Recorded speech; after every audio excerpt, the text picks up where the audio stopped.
ពណ៌ដែលពន្លឺថ្ងៃឆ្លុះកាត់កែវរូបជ្រុងនោះនាំឲ្យកើតមានពណ៌7គឺពណ៌ក្រហមលឿងខៀវទឹកប្រាក់បៃតងស្វាយនិងពណ៌ប្រផេះតមកញូតុនបានពិសោធន៍ដោយយកកែវមានសន្តាន3ជ្រុងមួយទៀតមកទទួលពន្លឺដែលចាំងកាត់កែវដែលមានសន្តានផ្ទៃជ្រុងដំបូងហើយក៏បានប្រកាសថាពន្លឺបានចាំងត្រឡប់មកក្រោយវិញដែលទៅធ្លាក់លើជញ្ជាំងស្រាប់តែប្រែទៅជាពណ៌សដូចពន្លឺថ្ងៃដែលបានឃើញមុនចាំងកាត់កែវដំបូងទៅវិញពីលទ្ធផលនៃ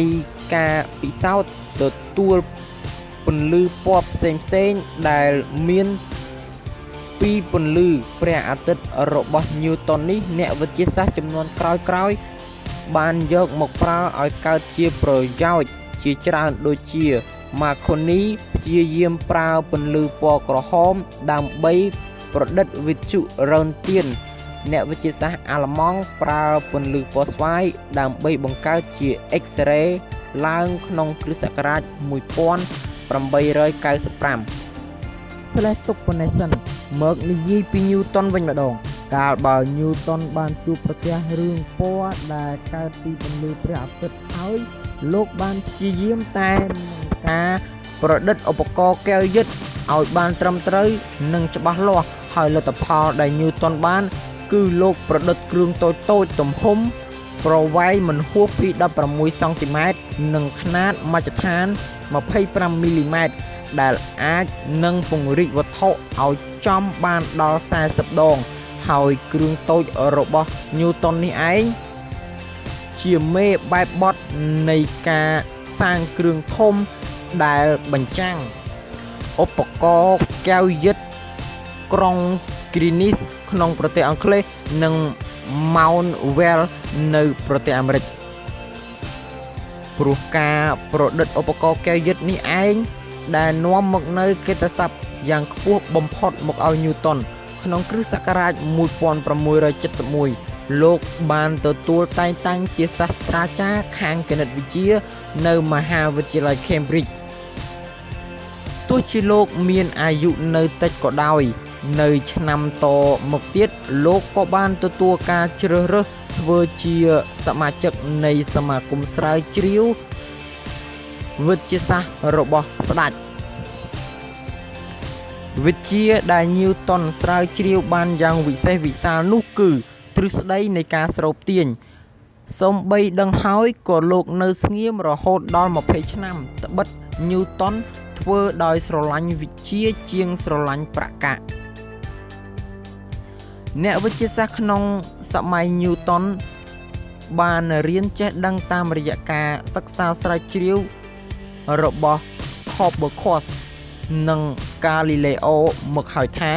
ពិភពលោកយើងនេះមិនមែននៅកណ្ដាលចក្រវាឡទេ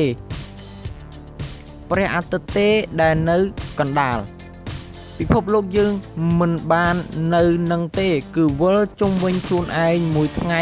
មួយជុំនិងវិលជុំវិញព្រះអាទិត្យមួយឆ្នាំមួយជុំតែពុំមាននរណាដឹងថា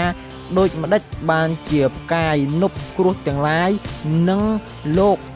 យើងនេះវិលជុំវិញព្រះអាទិត្យដូចម្ដេចបានជាព្រះច័ន្ទវិលជុំវិញលោកយើងនេះសម័យនោះមិនមាននរណាតបបញ្ហានេះឡើយរហូតមកដល់ការស្រាវជ្រាវរបស់ញូតុនមានសេចក្តីល្អម្យ៉ាងបន្ថែមលើប្រវត្តិរបស់អ៊ីសាក់ញូតុនទៀតថាយប់មួយញូតុនបានអង្គុយនៅក្នុងសួននៅឯផ្ទះរបស់ខ្លួននៅឯភូមិ Walter ដោយគាត់បានអង្គុយមើលព្រះច័ន្ទហើយបាននឹកគិតថាហេតុអ្វីបានជាព្រះច័ន្ទវិលជុំវិញលោកយើងនេះខណៈដែលគាត់កំពុងតែគិតនោះញូតុនបានឮសំឡេងផ្លែប៉ោមជ្រុះហើយក៏ងាកទៅមើលការជ្រុះរបស់ផ្លែប៉ោមភ្លាមដោយយកចិត្តទុកដាក់យ៉ាងខ្លាំងទើបកើតគំនិតឡើងថាផ្លែប៉ោមជ្រុះមកព្រោះលោកយើងនេះស្រូបទាញញូតុនបានគិតតទៅទៀត ពីការយកដុំឥដ្ឋតូចចងនឹងចុងខ្សែដោយយកដៃចាប់ចុងខ្សែម្ខាងទៀតគ្រវីយ៉ាងខ្លាំងឥដ្ឋនោះបានវិលជុំវិញខ្លួនញូតុនដែលហេតុទាំងអំបល់មកនេះក៏ព្រោះតែកម្លាំងដែលទាញនៅចុងម្ខាងនោះឯងដូច្នេះហើយទើបអាចសរុបគំនិតបានថាលោកយើងនេះមានការស្រូបឲ្យព្រះច័ន្ទវិលជុំវិញពិភពលោកហើយព្រះអាទិត្យក៏ស្រូបយកផ្កាយនុបគ្រោះទាំងឡាយឲ្យវិលជុំវិញខ្លួនដូច្នោះដែរក្នុងសម័យនោះនៅប្រទេសអង់គ្លេសមានបញ្ហាខាងនយោបាយពីរឿងដែលព្រះចៅ James ទី2ទ្រង់កាន់សាសនាគ្រិស្តនិកាយកាតូលិកហើយព្រះរាជកិច្ចរបស់ព្រះអង្គគឺបានតែងតាំងអ្នកកាន់និកាយកាតូលិកឲ្យមានតំណែងខ្ពស់ៗនៅក្នុងមហាវិទ្យាល័យ Cambridge ដូច្នេះហើយទើបខាងមហាវិទ្យាល័យជ្រើសរើសគណៈប្រតិភូមួយក្រុមដែលក្នុងនោះមាន Newton រួមចូលផងឲ្យប្រឆាំងនឹងអាងសិទ្ធិរបស់មហាវិទ្យាល័យដែលប្រើគំនិតជាឥស្សរភាពក្នុងបញ្ហាសាសនាការចរចានោះទទួលបានលទ្ធផលល្អព្រះចៅចេនទី2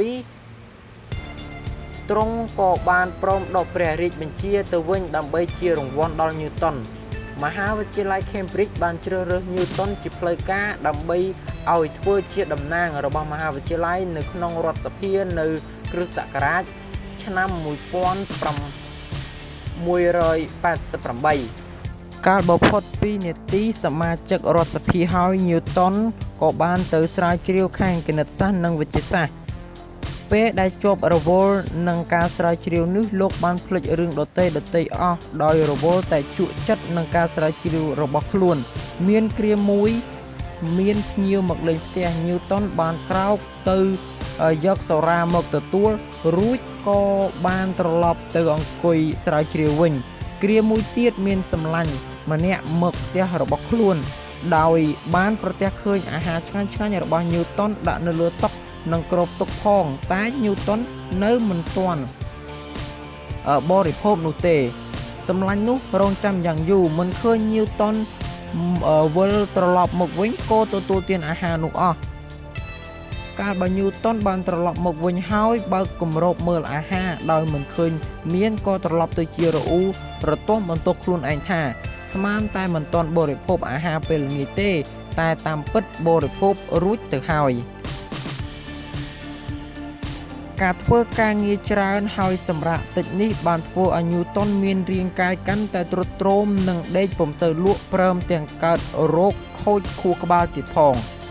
កាលបើមិត្តសម្លាញ់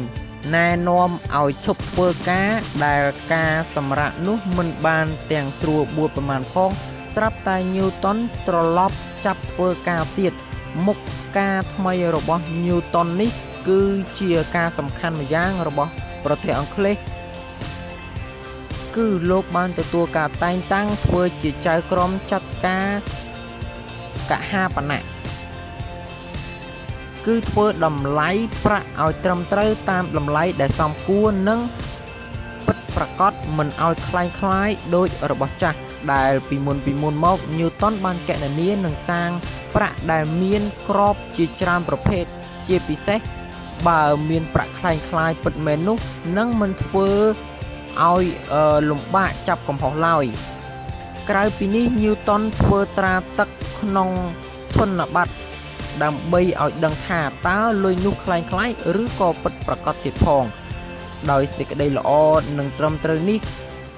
ក្នុងខណៈនោះព្រះមហាក្សត្រនៃប្រទេសអង់គ្លេសគឺព្រះមហាក្សត្រិយានីអែនបានប្រទានយុសជាមន្ត្រីឲ្យដល់អ៊ីសាក់ Newton ក្នុងគ្រិស្តសករាជ1705ចាប់តាំងពីពេលនោះមកក៏មានឈ្មោះថា Sir Isaac Newton ដែលមានឋានៈជាមន្ត្រីរាជការជាន់ខ្ពស់នៃប្រទេសអង់គ្លេសហើយបានទទួលតំណែងនោះរហូតមកទាល់តែលោកអស់ជីវិតក្នុងគ្រិស្តសករាជ1727 Isaac Newton បានស្លាប់ក្នុងអាយុ85ឆ្នាំដោយទទួលបានកិត្តិយសពីរដ្ឋាភិបាលជាផ្លូវការក្នុងការឲ្យបញ្ចុះសពរបស់លោកក្នុងវិហារ Minster